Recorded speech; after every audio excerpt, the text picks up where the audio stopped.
আসসালামু আলাইকুম। 3G design and construction পেজে স্বাগত আপনাদের। আজকে আমরা কথা বলবো আরসিসি সারফেসে চিপিং করার বিষয়ে।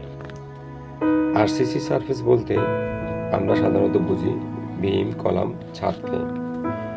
আরসিসি সারফেস প্লাস্টার করার পূর্বে গুরুত্বপূর্ণ বিষয় হলো চিপিং করা, কারণ আরসিসি সারফেস সবসময় তৈলাক্ত ও মসৃণ হয়ে থাকে। তাই উক্ত সারফেসকে বাসুলা বা গ্রাইন্ডিং মেশিন দ্বারা হাফ ইঞ্চি পরপর সারফেসকে সিভিং করে অতঃপর পরিষ্কার পানি দ্বারা সারফেসকে ওয়াশ করে নিতে হবে, তাহলে প্লাস্টার ভালো মানের হবে। ধন্যবাদ সবাইকে আমাদের সাথে থাকার জন্য।